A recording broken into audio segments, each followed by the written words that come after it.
All right, we're going to get started. Kate, let's head out to the second slide. I want to showcase some housekeeping items here today. We're going to give you a chance to interact with our team. Again, welcome to the College of Liberal Arts preview day session. Today is October 26th. We are joining you live from San Luis Obispo, and we can't wait to jump right into showcasing the College of Liberal Arts. But before we do so, I want to just mention a couple different things about this Zoom webinar format. So if this is your first time, I just want to let you know a little bit about what we have going on tonight. So here's a little bit of thing. You as an attendee are going to be muted and cameras are going to be turned off. You're not going to see necessarily your camera on, but you do have an opportunity to engage with us. There are two different things that I want you to keep in mind is that you can utilize that Q&A functionality down at the bottom. It's going to be towards the right-hand side. You're going to see the opportunity to give us or ask us any questions. Give us the questions. Let us know what you want to hear from us tonight. So let us know specifically what questions you might have. We have a team of panelists here today that are going to guide you through the College of Arts. So ask any questions. Utilize that button, and then also you're also going to see an option to do a live transcript. So you can you can pull up a live transcript if that helps you guide through the College of Liberal Arts session. And it lets you know that all these experiences, our opening session and our closing session, that's going to happen on November 16th. That's an upcoming Tuesday in November, are all also going to be posted out to our YouTube channel. So if you miss anything, if you need to come back and watch our amazing faculty and students talk about their College of Liberal Arts experience, check out our YouTube page, and we'll be sure to post those recorded videos there as well. So without further ado, let us know what questions you have, and I'm going to turn it over to our College of Liberal Arts faculty and students and staff that are here to really facilitate this evening for you, and let us know what questions you have. So thanks so much, and we'll turn over to the College of Liberal Arts. Great, thanks, Aaron. Aaron is himself a CLA grad, so we're excited to have him as our host tonight. My name is Dr. Kate Murphy. I'm the Associate Dean for Student Success in the College of Liberal Arts Dean's Office here at Cal Poly, and I am thrilled to see you all tonight. I want to introduce my fellow panelists. I'll give a brief overview, but then we'll open things up so they can share a bit about their experiences, and you can ask them all of your questions. So if my panelists could just wave as I briefly introduce them, and then we'll have them chat with us a bit later. So first we have India de Avion, the chair of the music department. Thank you, India. We have Karen Munoz Christian, chair of World Languages and Cultures, which houses the Spanish major. Brady Teufel, chair of the journalism department. And Emily Webb, a CLA ambassador. That's a student group on campus. She's also a history major with two minors, one in WGS, that is Women's and Gender Studies, and Law and Society. And then last, but definitely not least, we have Ella Zakim, a CLA ambassador as well, who is a psychology major. So thank you all to our wonderful panelists, and thank you all for being here tonight. I wanted to just tell you a little bit about the college before we jump into your questions. Oops, sorry, this was the overview slide of all the panelists. Moving on. So our Dean, Dean Philip Williams, sort of has brought a new kind of motto to the college that I think is useful for you all to know. And this is the idea of liberal arts sin fronteras, right? This is a liberal arts that is without borders. So a liberal arts education that we strive to open the world to our students through international educational experiences. Sometimes that means going abroad. I had the wonderful opportunity of teaching in London a few years ago. Sometimes it means bringing the world into the classroom, so through virtual exchanges and other kinds of opportunities. A liberal arts without boundaries. So we focus on preparing students for an increasingly interconnected and interdisciplinary world. We focus on giving opportunities for interdisciplinary collaborations and experiences. They're sort of built into even the titles of Emily's minors, I think, kind of indicate some of that interdisciplinarity. And then a liberal arts without barriers, a liberal arts education that advances a culture of belonging and equity, one in which every student feels that Cal Poly's opportunities are fully available to them. We're also a college, I think, that puts students at the heart of what we do. and particularly undergraduate students. The faculty who teach at Cal Poly and the College of Liberal Arts are here because we love working with undergraduate students. We're a college that sees diversity and equity as central to our mission. We're a college, I'd like to think, that has a sort of smaller college feel with the resources of a larger college. We're also a place that has close student-faculty interactions, so you get to know your faculty. Most of our classes are taught by PhDs, people who are active researchers, but also passionate teachers. If you're a numbers person, which not everyone in the College of Liberal Arts is, but if you happen to be a liberal arts person, then this is sort of the college by the numbers. We're the third largest out of Cal Poly's 6 colleges. We've got about 20% of the student body, but we do a little over a third of the teaching because of our heavy investment in the general education program. We have a plethora of clubs, IRAs, extracurriculars, all sorts of things going on that allow you to get involved with your department, with the college, and then of course there's everything else that Cal Poly has to offer. And then as you see here, we have a relatively small student-faculty ratio. We're also, by the numbers, a little more complicated than some other colleges in terms of just numbers of majors and programs. So we're one college, but we are 16 departments and 18 different majors. So there's a lot of moving parts. There's a lot of really exciting minors in all of these departments. There's just a lot going on in the college. We also think of ourselves, as every college in the university, as preparing our students to be ready day one.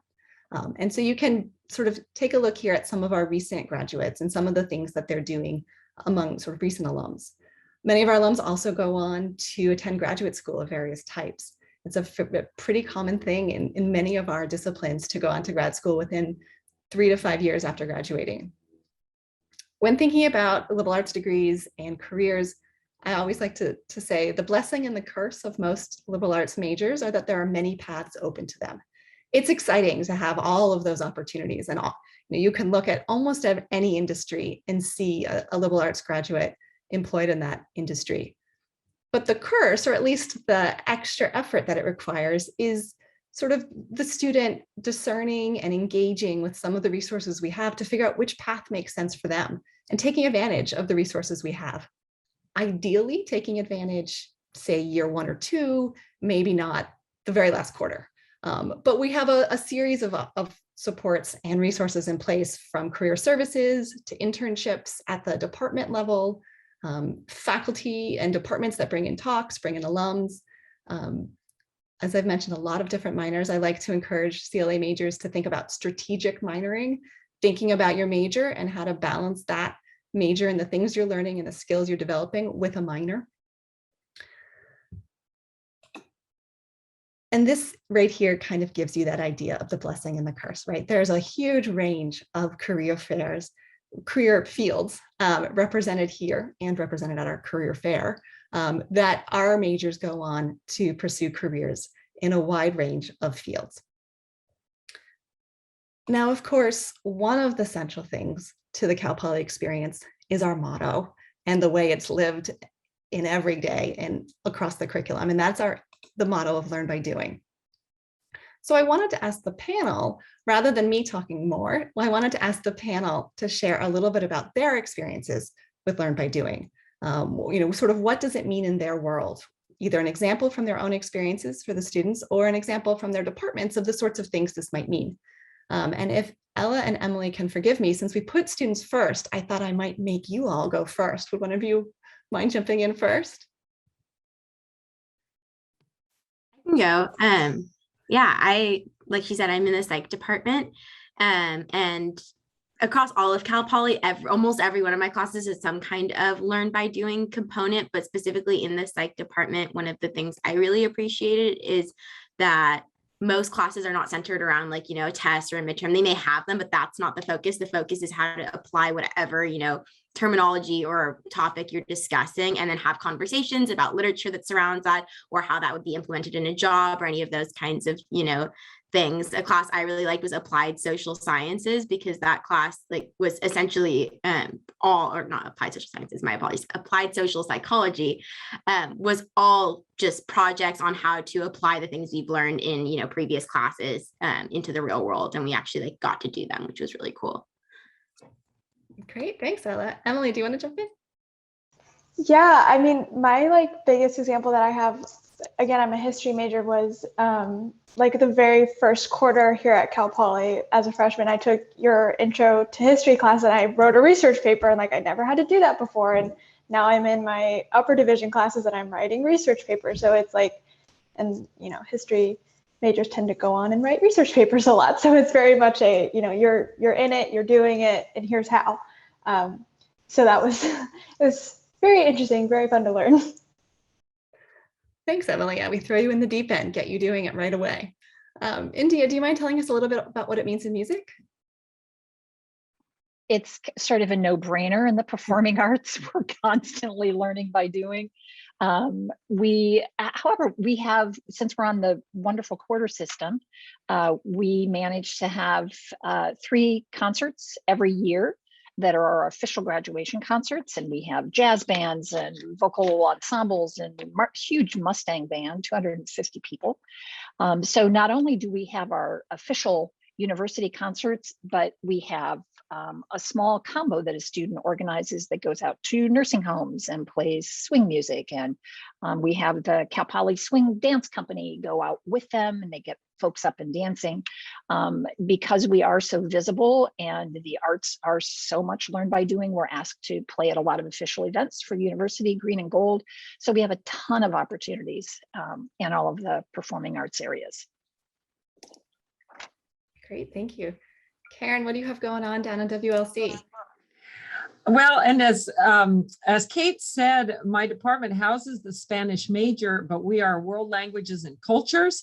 And I want to very much emphasize how broad ranging that is. We have a number of very popular minors in everything from Spanish to French, German, Japanese, Chinese, Italian. And I kind of, as India was saying, for students of language and culture, learn by doing is what we do. And it's really exciting to me, all the connections that we make where our students have the opportunity to really put their language skills and their cultural competence to practice. We have a collaboration with a local bilingual grade school, and many of our students have the opportunity to serve as volunteers in the classrooms with this school. A number of our classes have virtual exchange components whereby students get the opportunity to converse with peers in places as far-reaching as Argentina and Spain and Guatemala, and we have many students talking with students in Moscow and Russia this fall. So those opportunities are always there, as well as, of course, we're huge supporters of study abroad, and that's its own topic of learn by doing. But I would just say many of our classes have these kinds of connections with communities where you have the opportunity to take these, in some cases, very newly acquired language skills and put them to use in a way that will enable you to feel that you are really making connections. And so that's, I think, learning by doing. Great. Now, Brady, I have a feeling you have a few things going on in this area too, down in journalism.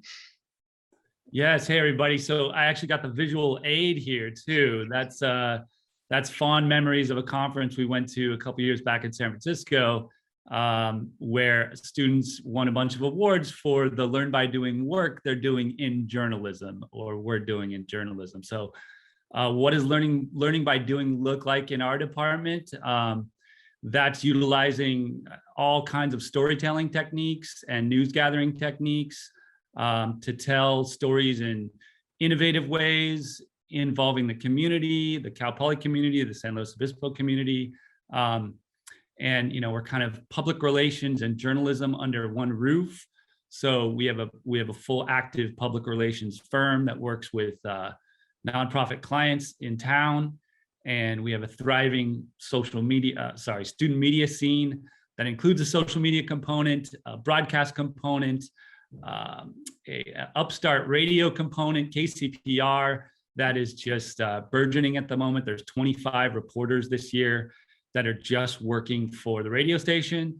And then Mustang News is kind of our central hub where students practice writing, videography, graphics, social media, and all under one roof. So there's a lot of camaraderie and a lot of excitement for those opportunities on the daily, basically, to put your skills to use.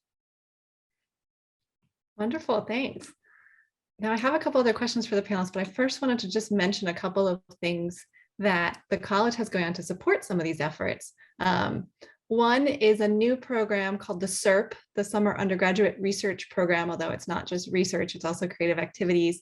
And this provides opportunities for students over the summer to work with a faculty member and receive a stipend for working with a faculty member on a research or creative activity. This was our first summer, so it started small with 10 students, but we have plans to grow it. The ACE program is the College of Liberal Arts. ACE stands for Access, Community, and Equity, but it's a way to provide grants to students to do some of these amazing Learn by Doing opportunities that sometimes incur some costs, whether that's a study abroad program or presenting your research at a conference or taking the ability to take an unpaid internship somewhere. This program is particularly open to students who are first gen or from lower socioeconomic backgrounds to make sure that they have the ability to participate in these wonderful experiences. And this is a real fundraising priority for our dean and something that we also plan to continue to grow. There's the Beacon Research Program, which is a university level sort of research mentorship program during the year rather than SERP, which is in the summer. And then of course, it's been said, Learn by Doing is across the curriculum. We build it in all sorts of other ways. Now, Indy, did you have something you wanted to jump in and add while we're still talking about Learn by Doing? I did. I wanted to feed off of Karen's international part of things, and the music department has a lot of faculty-led programs. We participate. Sorry, you see my cat's tail here. It's lovely being at home. So we have a study abroad in England that's for plays, for musical theater. And then we also take faculty-led students to small groups to Kenya. That seems to be an every summer back and forth, where we work with a Kenyatta university with their students and a lot of church groups in Nairobi as well, and work on conducting. The students get to go on a safari afterwards, so that's lovely. We also have exchange programs, or we take the choirs and the symphony to France. That was another program. The choir went to Carnegie Hall. So those are all special events that can happen. And those also include not only music majors, but all of the ensembles in the music department, and also the theater productions and dance are open to non-majors. And as Kate mentioned, we are certainly these three areas are strictly undergraduates, so you are not competing with graduate students. So it gives you much more of an opportunity to be a primary role, have a primary role in those activities. So I just wanted to get the international in. Yeah, that's great. No, Thanks, and it's Karen. a great segue, which is sort of, my next question was going to be, what besides Learn by Doing do you think is sort of unique about being a CLA major at Cal Poly? And one, I think you just gave great examples of sort of how the focus on undergraduates has these really discernible impacts for students. For the rest of the group, what other things do you think is unique about being a CLA major at Cal Poly? I can go.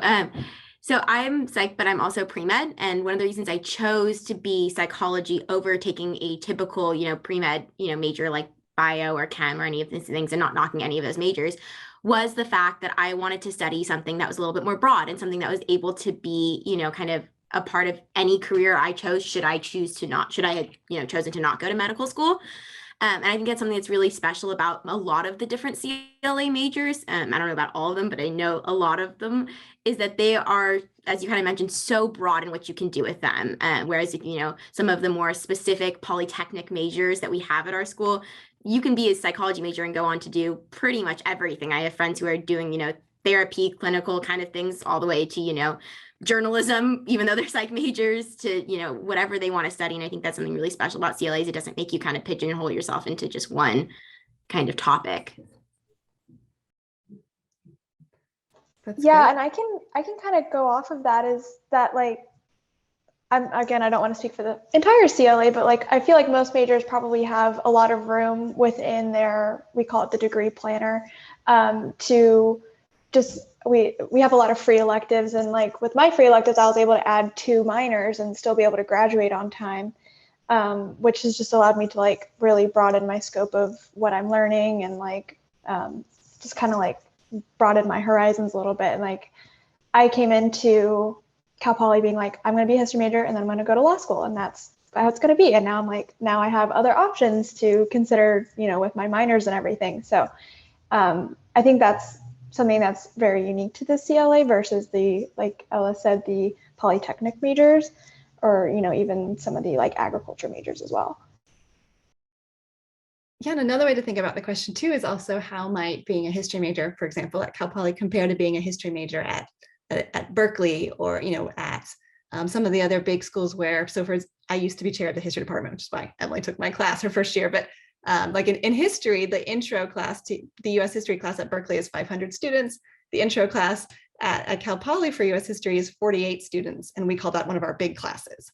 And so, you know, that's another way to kind of think about this is how, because a lot of you are probably thinking about, you know, where do you want to major in X, whether X is music or journalism or Spanish or history, and looking at lots of different schools.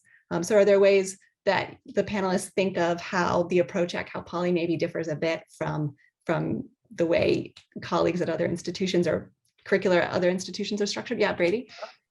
I definitely agree. What did you say at the beginning, Kate? That smaller college feel with big college resources. I think that's spot on, and that trickles down to our class sizes even. In journalism, we're actually mandated by our accrediting body to not have skills class sizes over 20 students. So that's a really good ratio. I mean, we can have enough resources, computers, cameras, microphones to provide for an entire class worth of students. And that FaceTime with professors is real. You know, the old adage of don't just learn at college, but make friends with your mentors and your professors and drop by office hours. That's a lot easier to do in smaller departments where you're seeing everybody regularly. Yeah, thanks, Ray. Karen? Yeah, and I would like to jump off of what everyone has been saying so far. And I don't think that we can overstate the value of the small class sizes and the real personal touch that I think we're able to provide in the CLA. And, you know, it may be a little bit cliche, the liberal arts disciplines are very people oriented, but I think there's a reason that those of us who teach in this department and students like Emily and Ella who major in CLA majors, why we are drawn to this. And I think it is that human component. And so I think there is a kind of access to faculty as mentors, or just as an ear to hear you out or to give you ideas for future plans or anything like that, that I would like to say we stand above possibly other departments, or I should say other colleges in that sense, because this is what we do. I mean, we focus on people, and you know, the class size issue. When I saw in the chat that the average undergraduate class size at Cal Poly is 32 students, in my department in world languages and cultures, that is an excessive number of students for a class. So kind of like Brady was saying, there's a lot to be said for those smaller classes where access to everything is just so much more available to you. Thanks, Karen. India? I think also what we like to emphasize is that you not only have a small class size, but because we don't have any PhD programs, you won't, and not a lot of master's programs, certainly not in the performing arts, you will be taught by full-fledged faculty who are teaching courses that are their passion. You will also, in our departments, receive a faculty advisor, and you will receive an upper class mentor. So there's a lot of nurturing that goes into your first couple of years to help you get adjusted to college life. And we that said, we know where you are. We know if they're not in class because it's small class size. So that can be encouraging also to get things moving. Yeah, A lot of absolutely. positives. Ella, jump in.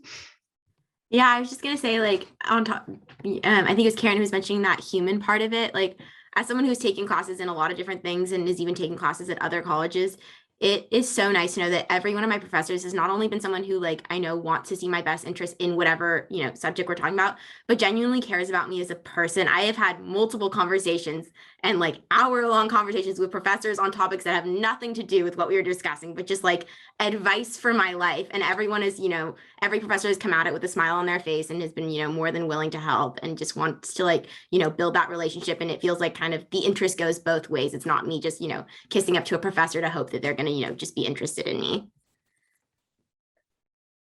Yeah, I think that's true. I think faculty here are really invested in their students. And I remember when I was an undergraduate, a mentor of mine saying that you can learn a lot about a university by what faculty talk about at their parties. And that there are some schools where they talk about themselves and their research.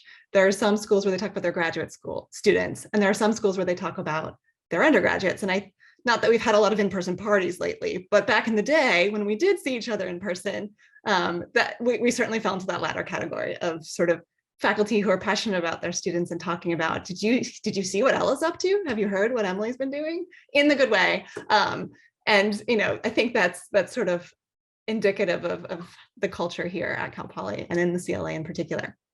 Anything else on this topic? All right, I want to just mention that we can open the floor to questions from those of you in the audience. I have another question to ask the group, but so while you're thinking of your questions, if you want to put it in the Q&A or in the chat, then we can ask it to the group, whether it's a question for everyone or for one particular panelist in particular. But while you're thinking of all your brilliant questions, I wanted to ask our panelists, for the students, what do you wish you had known when you were in the shoes of this prospective students right now? And for those of us faculty, that may have been a little bit ago that you were in that position. So you can either answer the question that way or answer it in terms of, what do you think would be important for prospective students to know given your current role and your perspective on higher ed now? So does anyone want to take a first stab at that question about sort of general things you wish that someone had told you about either being at Cal Poly or generally this process that our attendees are undertaking?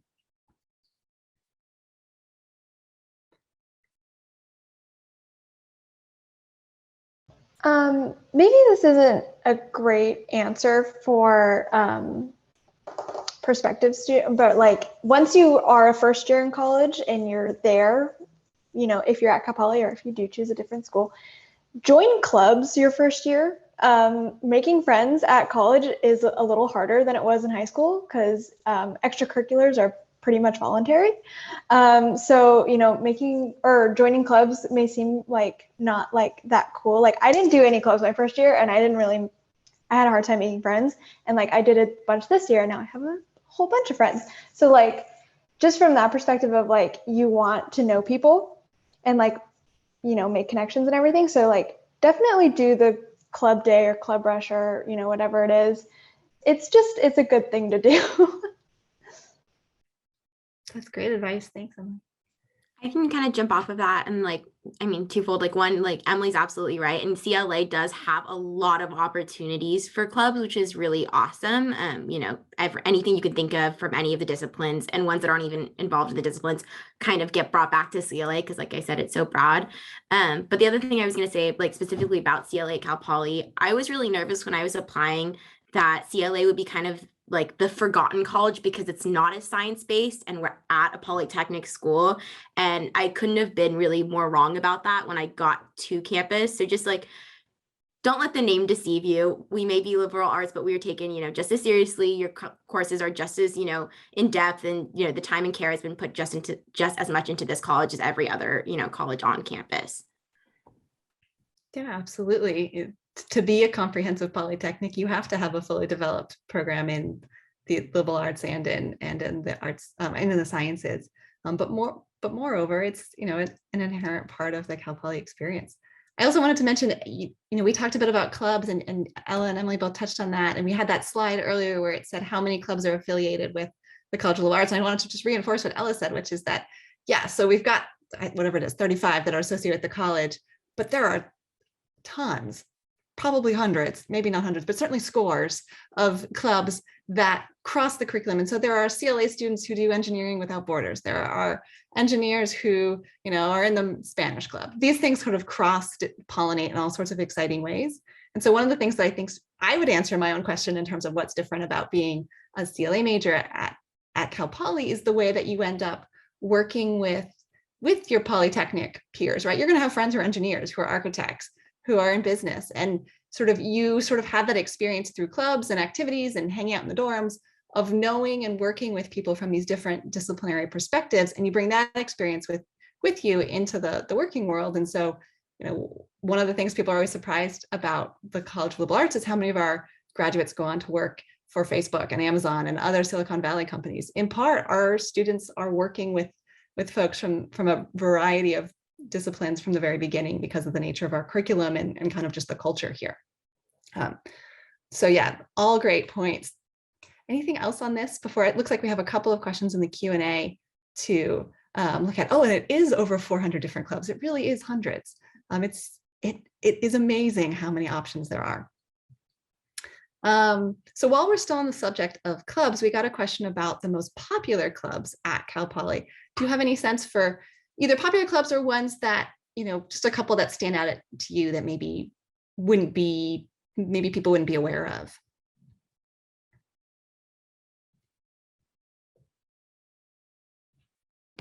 Join CLA ambassadors when you're old enough. That's just me and Emily plugging that. I didn't know about it until my third year. So this is my second year in it, and I'm now the vice president, but it is it's a low stakes way to really be a part and feel like a community of CLA. I think it's a really great club, and it sounds more intense than it is. Any other clubs people want to mention or make a plug for in your department? Kate, I'll pop in and mention that the largest club here at Cal Poly is the Cal Poly Entrepreneurship Program. And what a great opportunity. I see a couple of you go, yes, that would make sense. Because Cal Poly has 64 different degrees, and you could be anything from a music degree to a mechanical engineering student and get involved in the Cal Poly Entrepreneurship Program. There's actually set aside funds for first-year students or transfer students that come into Cal Poly and participate in our elevator pitch competition during their as a new student at Cal Poly. So fun fact, entrepreneurship, I think, is keeps a list of over 1,000 different email addresses. And I think Ella mentioned it, right, Emily? Just my goodness. So Ella or Emily mentioned, throw your email down on all those different club listservs that first week of school. Highly recommend that. That's a great tip. But I'll turn it back over to you all for other CLA specific clubs. Thanks, Aaron. That's so fun. I had no idea. I mentioned earlier the idea of strategic minoring, and entrepreneurship is one of my go-to sort of, at least when I was history chair, that was always one that I sort of pitched as a great complementary minor. Yeah, India. And you can double major. When Aaron was talking about mechanical engineering and music, we actually have some students who have majored in those two things. And of course, Steve Jobs would be very happy about that. And if you work at Apple, they want to do things that are beautiful and that tell a story, in addition to being very engineering based. So the strategic majors, double majors, and minors. I like it. Yeah, Karen. And India once again has opened up a topic that I love to talk about, which is double majoring and minoring. And I think this is also something that is great advice for our for incoming students, is to start exploring opportunities as early as you care to. Double majoring may sound like something that's really daunting, but in my department we have numerous students who have the Spanish major alongside everything from communications to kinesiology to history to some major ag business majors outside of the CLA. And it's just a great way to become this well-rounded graduate and to really mesh together interdisciplinary interests. And by the same token, the minoring, I wish I were a student now, because there are so many Cal Poly minors that look interesting. And when I see students that have tacked on 2 minors, it's clear that this is not only a really popular thing to do, but it's just a great idea. I'm always, of course, pushing at the very least minoring in languages, because I can't think of any career path in which it wouldn't be useful to have some sort of fluency in a language other than English. But all of our minors are really great opportunities. So that would be a bit of advice, I would say. Great, thank you. I would also say to India's point, there are these myths about life at Cal Poly. And one of them is that it's impossible to double major. And that India and Karen work every day with students who are therefore doing the impossible, because they see a lot of double majors. But another myth kind of gets to one of the questions that we got in the Q&A, and that's there's this myth that it's impossible to change majors. Should you come in and decide that the right major, that the major that you were admitted to isn't maybe the one that is ultimately what you want to do. And so the question that we got was, let's say hypothetically you're admitted under one major, but decide another is actually your number one choice. How hard is it to change your major? Both sort of what's the process in terms of when you would be able to do it? And, can you do it that first quarter? And then more broadly, how does that process work, and how impossible is it? Does someone want to take that? I'm happy to, but I've been talking a lot. Well, it is something that I'm in charge of, so I guess maybe it makes sense for me to talk about. Fair enough. You go for it, Kate. Okay. So the short version is we've made great strides to streamline that process over the 15 years that I've been here. And even 15 years ago, the CLA made it fairly straightforward. Now, there are a couple of majors, psychology is a great example of this, that are highly, highly impacted. And so they may have criteria to change into that major that are particularly high. But most of our majors have criteria that, in the students that I work with in my position and that I previously worked with as chair of history, what we see is that when students are in a major where they're passionate, they do great, because Cal Poly students are generally, they're just amazing. So of course they do great when they're in a good fit. And so there is a process, and that process doesn't allow you to change your very first quarter to get to the specifics of the question, but it does allow you to begin to have those conversations. And then you would be working on the change of major agreement. Typically your winter and spring quarter is the way it typically plays out. So it is certainly possible to change, and it's clearly a myth that it's impossible or that it's horribly difficult. Other questions from the attendees that we can answer for you? And then while they're thinking, sometimes when you're on these panels, you have thoughts later of, oh, I wish I had mentioned that. Are there any kind of thoughts from the panelists that we haven't gotten to that you wanted to either mention or that you thought of in passing that we didn't get a chance to talk about? Hey, Kate, I'll mention something that Karen just struck a chord with, and this is something that is so true to my Cal Poly experience as a political science undergrad with a minor in anthropology geography. That is the 2 biggest regrets I have in college we've actually talked about tonight, which I love, and that is picking up a Spanish minor, not taking another language seriously. Kate, Karen, if I could go back 10 years and choose do it all over again, I would pick up a Spanish minor and study abroad. That's the other thing. You all were talking about so many different study abroad opportunities or going international. We often construct study abroad as one term or summer or a full year, but you all were talking about how you can go to abroad and for a couple weeks or just maybe a summertime or go after a quarter finishes up. So think about study abroad in so much more than just maybe going abroad for one term. We have 400 different options and actually 500 different options in 75 different countries. So you can go abroad with Cal Poly faculty or go abroad. If you've always wanted to study abroad in, say, Shanghai, China, we don't have a program there, but we send students to, say, options like that. So just a little bit of advice piggybacking on the two topics that we've discussed tonight. That's great. And it's a great point that study abroad can mean lots of things. I sometimes forget to explain that it's not the battle days when I was in school where it meant a semester abroad, right? That it now might mean 3 weeks. We were just talking in a meeting I was in this week about how can we use virtual to open up these opportunities, so that maybe a program might be 2 weeks on Zoom and then 3 weeks in country. Oh, cool. All sorts of options like that. And I just saw that we got a question from a transfer student, so I'll let you take that for a second. But I do want to mention also a misnomer that transfers can't study abroad. That is an absolute myth that we want to bust here tonight. Transfer students that are coming into Cal Poly and maybe don't realize, hey, is that option to me? Transfer students have an absolute opportunity to take advantage of these different clubs that we're talking about, study abroad opportunities, internships. Transfers often feel like, my goodness, are intern students am I even able to take advantage of that? Because some students have already had those experiences. Transfer students have so many opportunities to take advantage of the different resources, from study abroad to internships that are made available here at Cal Poly.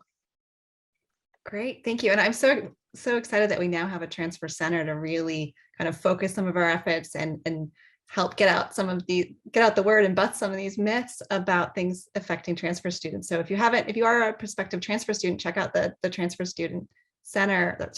center at Cal Poly, because there's just an awful lot going on there, from building community to specialized academic coaching to really fun events, and they always order good donuts.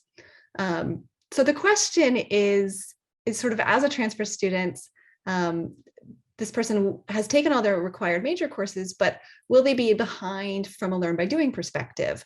Is that something that they should be concerned about? So maybe one of the faculty in the group could jump in, or students, Ella, if you want to jump in, that's great.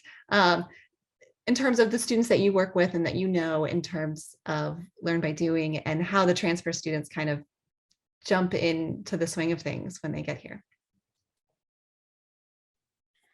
All I was gonna say is I can't speak to, the official process of jumping in as a transfer student, but I can say that every professor at Cal Poly in general, but specifically CLA, has always been more than happy to work with me when I felt like I was behind about something. If you come into a class and you go like, oh my God, we're on week 1 and I have no idea terminology that seems like they're using, is baseline, then going and speaking to the professors are always really receptive to saying like, hey, I can work with you outside on office hours, or I can work with you, here's some extra things to help catch you up. So I wouldn't be too worried about that, at least in my opinion, in CLA. Great. Yeah, thanks. Brady, do you want to talk about it, to put you on the spot? But I know you have a lot of learn by doing and a lot of transfer students. So yeah, both. And we love transfer students. I mean, transfer students really tend to hit the ground running in our department. So whether that speaks to pre-existing learn by doing knowledge, or just kind of that extra focus that first years maybe don't have, or people coming in as freshmen don't. So I've never seen a learning curve with transfers in terms of those hard skills. There's a work ethic usually involved there to get into Cal Poly. And so usually transfer students tend to thrive in that environment. Yeah, and I think one of the things we've noticed is the way that building community with other transfer students can help with that. And so the Transfer Center is part of that. And then some of our majors, like in history, we have a designated section of the intro course that you would take that first quarter specifically for transfer students. So you get to know the other history transfer students right away, and you're together doing that project that Emily was talking about in terms of these kind of learn by doing experiences. So I think that can be pretty helpful too. India, did you want to jump in? You're muted. And in the performing arts, there's a performance threshold that you need to meet. But then also we have our own transfer advisor who works with all the articulation agreements and who's very understanding of the different requirements of students coming in and who can give you a lot of individual help. You also, again, get some student mentors. So it's that matter of, as the Emily and Ella mentioned, also joining some clubs so you can quickly feel part of the community. When you're in the performing arts, you're making a community with whatever ensemble or dance group or theater production that you're in as well. So there are ways to overcome that that first year of bounding into Cal Poly. Yeah, speaking of bounding, we have a student advisory council, which is the student group that's advisory to the dean. And I was so excited to see that 4 of the new members out of 38 are new transfer students, that they just jumped right in and have made all sorts of wonderful contributions. There was a student unnamed, department unnamed, who asked the most questions, and that person was definitely a new transfer student. So it's really exciting to see transfer students jump right in, and there are all sorts of different opportunities for people to do that. We have another question I want to make sure we get to, since I know we are towards the end of our time, although we still do have a little bit of more time if there's 1 or 2 more questions. And that's, what year is best to study abroad? Do you want to start us off, Karen, since you are our passionate study abroad person, although I know there are others in that category too. I have my Cuban beach behind me here. Yeah, and you know, and there's no one size fits all formula for this, because it depends so much on what type of program that you are wanting to do. As has become evident, that these programs can be anywhere from a week between quarters to a full year program abroad. And so I think I would say the most popular and common times for students to study abroad are either somewhere towards the end of 2nd year, somewhere between 2nd and 3rd year. A lot of students go abroad in fall of their 3rd year. And I think there's a number of reasons for this. Of course, you know, getting a lot of important Cal Poly coursework under your belt before you go, I think, is a key concern of students. But also the fact that Cal Poly is on the quarter system, and most study abroad programs are semester systems, the longer programs. Fall quarter is a really great time to go abroad, because you're basically missing only 1 quarter at Cal Poly, but picking up quite a few units that are coming in from these semester programs. So that for students has been like I say, a very popular time to go. Summer between 2nd and 3rd year, fall of 3rd year. And so many of the programs that Cal Poly either hosts or collaborates with offer students the opportunity to pick up a number of their GE, their general ed credits abroad. And that's something else. Students will sometimes sort of save certain GE areas and in order to do those while abroad. So anyway, I could go on and on about study abroad, but I'm going to stop right now. I'll just add that yeah, you can swing a whole year abroad and double major and get out of Poly in 4 years with proper planning. And I'm here to plug the 1 year experience, having done it myself. You just get so much more of wherever you are. You soak it in that much more. And if there's a foreign language component involved, you're gonna thrive after a year, versus, you know, a few months where it tends to fade pretty quick after you come back. And everyone's afraid that, you know, the world changes back home, but really everyone's going to be doing the same things when you get back, but you will have experienced 12 months of another culture. So I can't speak enough to the value of going abroad, but give it a little planning. We have plenty of advising help to assist you in that realm. It is sometimes tougher to satisfy major classes abroad than GEs, certainly than GEs, but we have plenty of resources to help you do it. So 100% behind this conversation. Thanks, Brady. Maybe I shouldn't just assume that Karen is our study abroad cheerleader. Oh, India, do you want to jump in too? No, and it will never be easier. It will never be easier, and really in some sense more affordable. So do it. Anytime's a good time to go abroad. Yeah, and as much time as you can make is often a good option. And for folks who can't go abroad, there are programs to study at another university within the US. And so that's an option too, that sometimes makes sense for some students.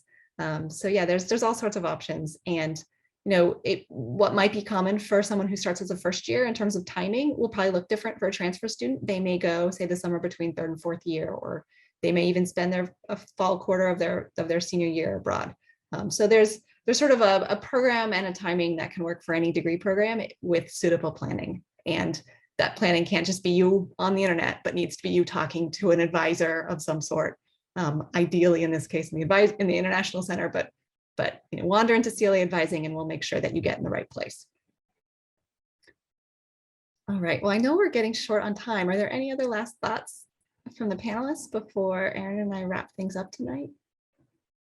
Last things you want to tell our prospective students or plugs you want to make? All right. Well, I really appreciate our panelists for joining us tonight, for taking time away from their families and their cats and their dinners to be with us and share their experiences with all of you. I know it's really hard to make this decision and to process all of the sort of things that you have before you. And so if there's anything we can do, I'm always happy to talk with students and prospective students. We have an amazing staff. Erin is indicative of the wonderful people we have in admissions to help you out. And then we have passionate students and passionate faculty. If you do come to a tour or an advising session in the CLA, you may get to meet Ella and Emily in person. The CLA ambassadors run our info sessions and meet with visiting students. Ella, did you want to jump in? I was just about to say that if you want to speak to any of the prospective CLA students, if you reach out to CLA ambassadors, we're happy. We have a bunch of students who are, we have a list of students who are happy to, one-on-one speak to you if you want to Zoom, or if you want to, just talk on the phone or email back and forth about, specific questions you have about being a student in CLA. And so that's always an option. Yeah, and I think the CLA ambassadors cover almost every major, but if there's somebody not covered, or if there's a particular club that you want to get in contact with a current student, we're happy to make those connections as well. India? Yeah, I would just encourage everyone to come visit campus. I think when you're on campus, you get a really good feeling of what the population is like, what the happiness level is. If you like rolling and seeing these incredible Moros in the background, $1 million views, 10 minutes from the ocean. But I think visiting campuses is super important for any university that you're considering. Yeah, if you could make that happen, it's always a wonderful way. The nice thing, again, not being the bad old days, is now if you can't, then you do have the virtual options. But yeah, it is a sort of a really wonderful place to visit and a wonderful place to get a feel for if you're able to come. We'd love to have you here and have you get a sense of what it's all about. So in terms of next steps, as we've sort of said, you can meet with the CLA ambassador, like Ella and Emily. You can follow one of our departments or the college as a whole on social media.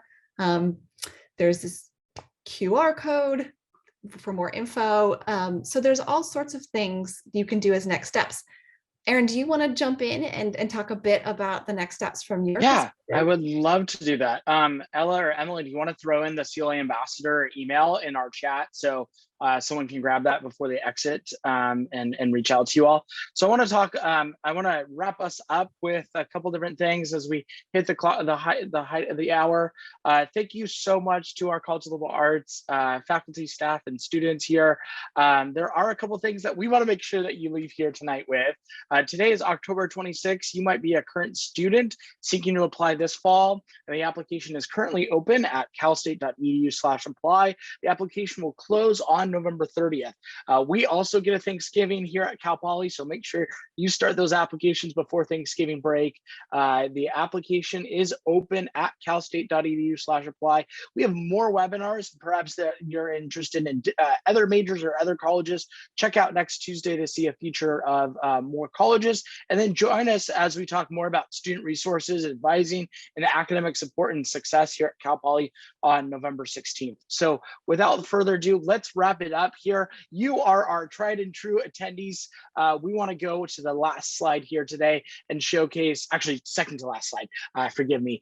This is another opportunity to connect with our college or with Cal Poly. If you have any questions about our admissions process, application questions, in fact, students, if you're looking to apply this fall, check out tomorrow, 2 p.m. Pacific Standard Time, and at 3 p.m.